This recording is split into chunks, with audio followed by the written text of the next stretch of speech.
Hola amigos, seguimos con nuestra serie sobre áreas de figuras planas. Hoy nos toca hablar del área del triángulo, que es una figura que tiene exactamente 3 ángulos y 3 lados. Queremos deducir una fórmula que dependa de 2 longitudes. Por una parte, la longitud de uno de sus lados, al que llamaremos base. Y por otra parte, la distancia entre este lado y el vértice opuesto, a la que llamaremos altura. Para deducir esta fórmula vamos a utilizar una nueva herramienta: pegamento. ¿Cómo utilizaremos esta herramienta? Consideremos un triángulo igual que el que ya tenemos. Lo giramos y lo encajamos sobre el nuestro. Si lo pegamos con nuestro pegamento, obtendremos una figura plana cuyo área es el doble del área del triángulo. Pero la figura que nos ha quedado la conocemos, es el paralelogramo. Y el área del paralelogramo, como vimos en el vídeo anterior, es justamente base por altura. Así que el área del triángulo, que es la mitad, será base por altura partido por 2. Así de sencilla es la fórmula para el área del triángulo. ¡Hasta luego! Hola amigos, seguimos estudiando áreas de figuras planas. La siguiente figura de nuestra tabla es el paralelogramo. La característica que define al paralelogramo es que tiene 4 lados paralelos 2 a 2. Fijaros que el rectángulo es un caso particular de paralelogramo, en el que todos los ángulos son iguales, y de hecho iguales a 90 grados. Pero en el caso del paralelogramo puede haber 2 ángulos agudos iguales y 2 ángulos obtusos iguales. Vamos a deducir una fórmula para el área del paralelogramo en términos de 2 longitudes. Por una parte, uno de sus lados, al que llamaremos base, y medirá b unidades, y por otra parte, la distancia entre este lado y el paralelo opuesto, al que llamaremos altura, y medirá a unidades.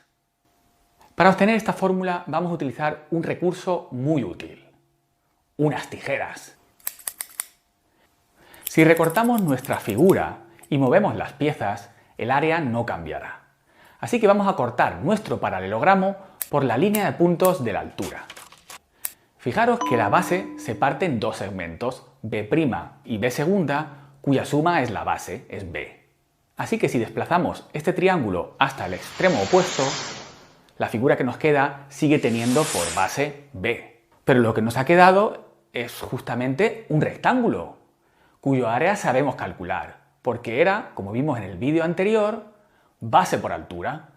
Así que la fórmula para el área del paralelogramo es la misma, base por altura. Nos vemos en el próximo vídeo con más herramientas y con la fórmula para el área del triángulo. ¡Hasta luego! Hoy vamos a ver las áreas y los perímetros. Empecemos por definirlos. El perímetro es la suma de los lados de una figura geométrica, es decir, su contorno. El área es la medida de la superficie de una figura, o sea, es la medida de su región interior. Vayamos con los ejemplos. Este rectángulo mide 2 centímetros de alto por 3 centímetros de largo. Para saber su perímetro, debemos sumar todos los lados, es decir, 3 más 2, más 3, más 2. Su perímetro es de 10 centímetros.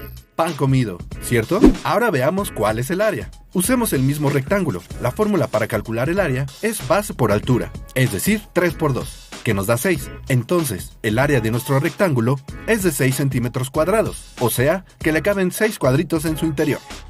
Aquí tenemos este triángulo, y para calcular el perímetro, ¿qué tenemos que hacer? Exacto, sumar todos sus lados.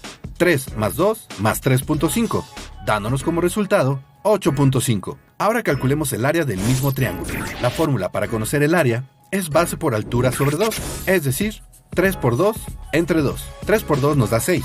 Entre 2 tenemos como resultado 3.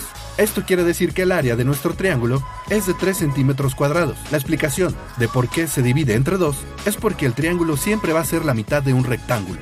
Fascinante, ¿verdad? El total de centímetros cuadrados que le caben a este rectángulo es de 6.